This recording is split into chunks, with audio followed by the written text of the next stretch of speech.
चलिए आज हम आपको बताते हैं आरबीसी। आरबीसी होता क्या है, कितना पाया जाता है। आरबीसी का मतलब होता है रेड ब्लड सेल।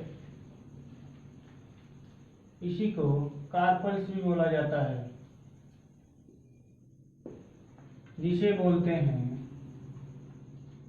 लाल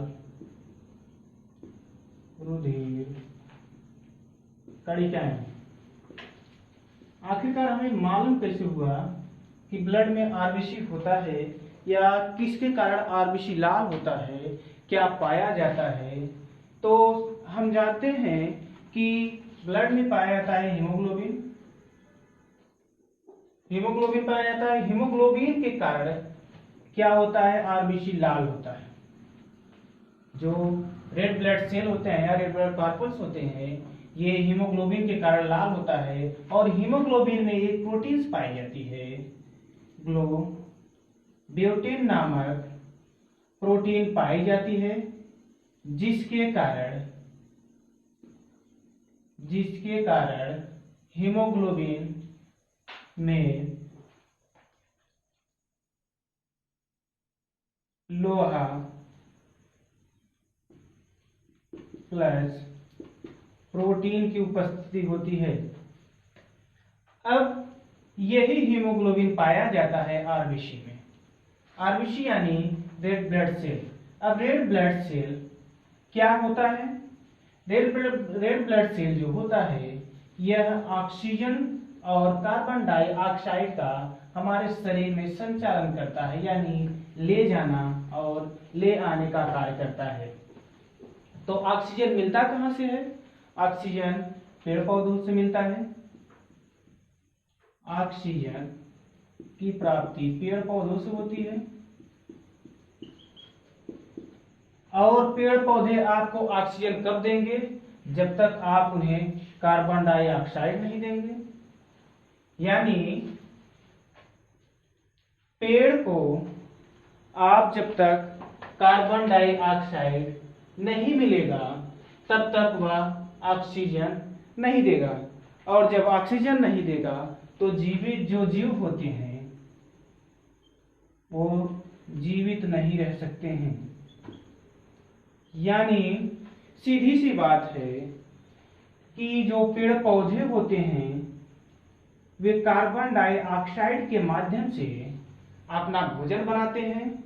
उस समय उपापचय की क्रिया के माध्यम से वे ऑक्सीजन को छोड़ते हैं। यानी कहिए तो ये एक गाने के अनुसार कि फेंक दिले थरिया, फेंक दिले थरिया।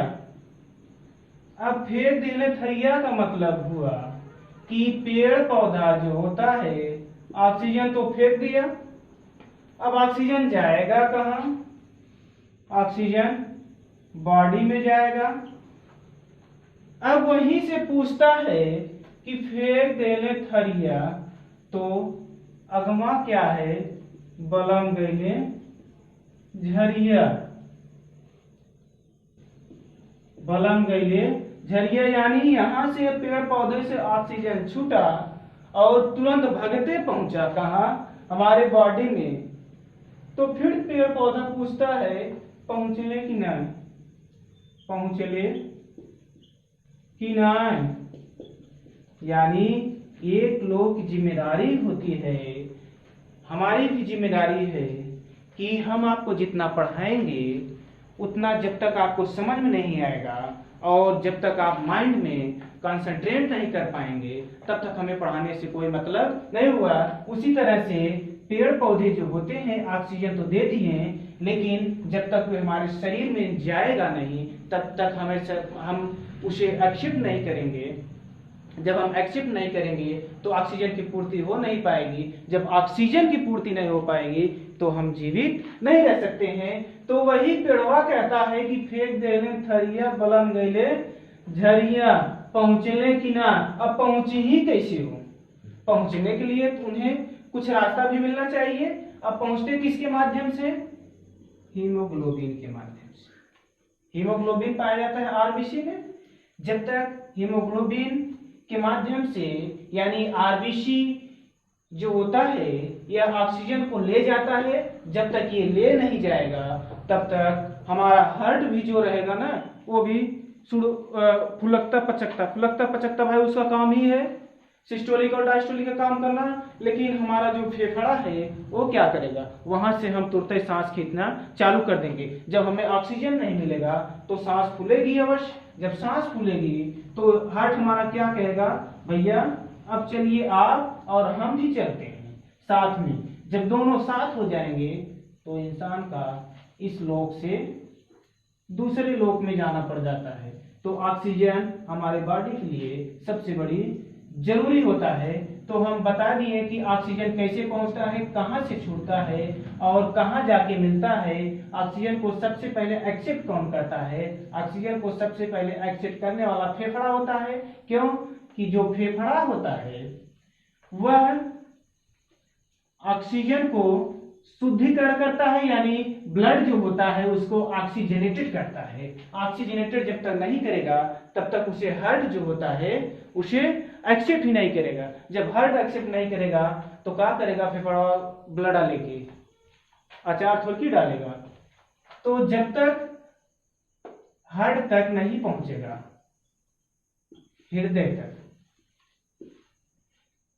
ऑक्सीजन जब तक हृदय तक नहीं पहुंचेगा तब तक पूरे बॉडी में नहीं जा सकता है। और पूरे बॉडी में जाने के लिए हार्ट क्या करेगा, पंप करेगा।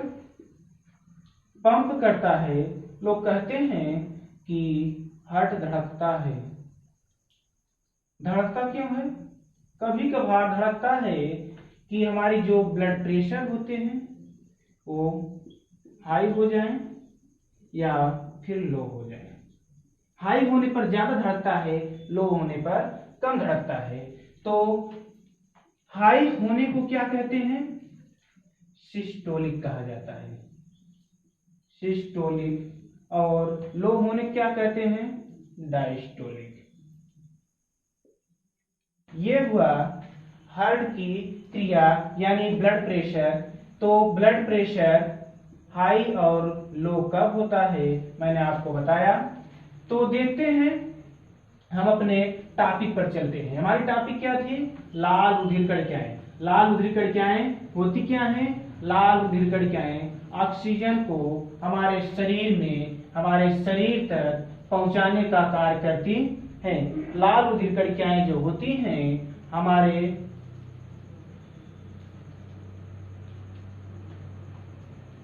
शरीर को एक प्रकार से रोगों से भी रक्षा करती हैं व रोगों से लड़ने की भी क्षमता रखती हैं। ये होता है आरबीसी। आरबीसी को हम इरिथ्रोसाइट्स भी कहते हैं, इरिथ्रोसाइट्स भी कहते हैं। आरबीसी की मात्रा बढ़ जाए यानी increase of the RBC is called polycythemia। polycythemia। इसके बाद यानी आरबीसी का बढ़ना पॉलीसाइथेमिया कहलाता है। और decrease of the RBC is called anemia। Anaemia का मतलब होता है रक्ताल्पता। रक्ताल्पता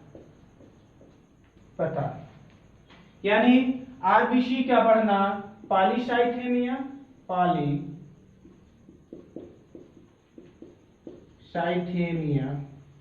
और आरबीसी का अपने रेंज से घटना एनीमिया कहलाता है। एनीमिया का मतलब होता है, एनीमिया सबसे ज्यादा गर्भवती महिलाओं में होता है। गर्भवती महिलाओं में इसलिए होता है क्योंकि उसे अपने साथ साथ बच्चे का भी पालन पोषण करना पड़ता है, इसलिए उसे न्यूट्रिशन की आवश्यकता पड़ती है। जब न्यूट्रिशन कम होता है तो आरबीसी की मात्रा कम हो जाती है। जब आरबीसी की मात्रा कम होती है तो उसे हम एनीमिया बोलते हैं। देखते हैं जो इरिथ्रोसाइट्स होता है यानी आरबीसी जो होता है, एक स्वस्थ मानव मेल में इसकी संख्या 4.5 लाख से 5.5 लाख एमएम पर क्यूबिक में होता है और फीमेल में 4.5 लाख से 5 लाख एमएम पर क्यूबिक में होता है। ये आरबीसी की मात्रा हो गई। अब आरबीसी जो होता है हमारे शरीर में, यानी इसका जीवन काल जो होता है, हमारे शरीर में इसका जीवन काल यानी जीवित रहने का टाइमिंग होता है 120 दिन। 120 दिन होता है, ये आरबीसी की जीवन काल हो गया। अब आगे देखते हैं हम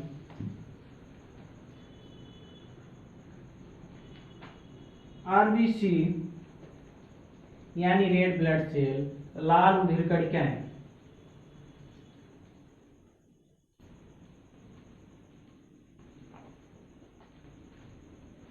लाल रुधिर कणिकाएं जो होती हैं ये एक प्रकार से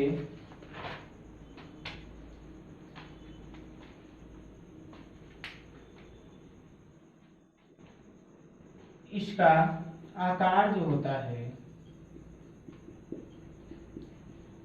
गोलाकार, केंद्रक रहित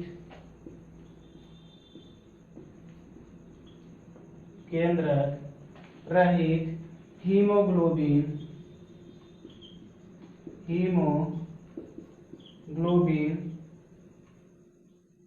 युक्त होता है। अब यहां आप जब सुनोगे कि सर जी ये इसका आकार गोलाकार होता है और इसमें केंद्रक जो होता है उपस्थित नहीं होता है, केंद्रक एब्सेंट होता है।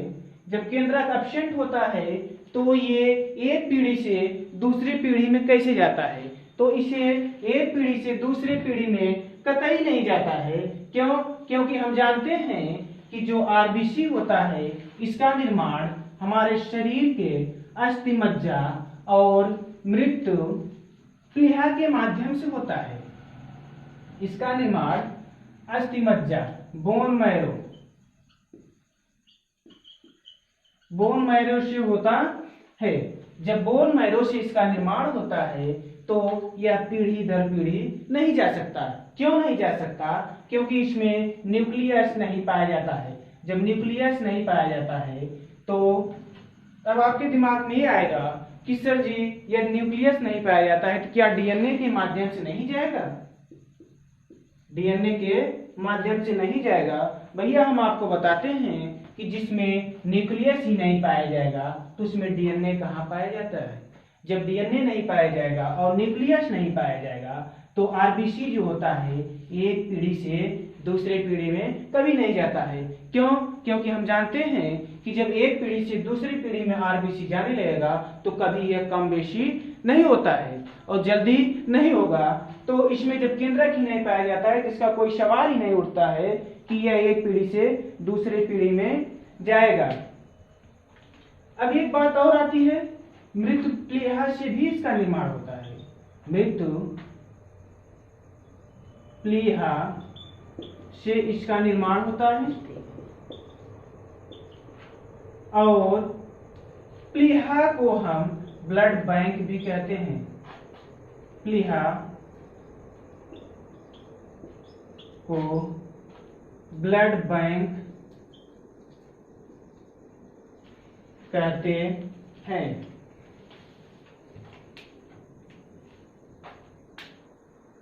प्लीहा को ब्लड बैंक कहा जाता है। अब आरबीसी जो होता है, आरबीसी का निर्माण बोन मैरो और मृत प्लीहा से होता है। और प्लीहा को हम क्या बोलते हैं? ब्लड, हमारे शरीर का ब्लड बैंक कहा जाता है। इसलिए इन्हें लाल रक्त कणिकाओं का कब्रगाह कहते हैं। लाल रक्त कणिकाओं का कब्रगाह कहते हैं। किसे? प्लीहा को। यानी जितने भी लाल रक्त कणिकाएं आती हैं, प्लीहा सभी को एक्सेप्ट कर लेता है, यानी एक प्रकार से इन्हें अपनी जगह संचित कर लेता है। इसलिए प्लीहा को हम बोलते हैं ब्लड बैंक। और प्लीहा से ही ब्लड का आपूर्ति एक जगह से दूसरी जगह किया जाता है। अब अगले चैप्टर में आपसे मिलेंगे WBC के साथ। तब तक के लिए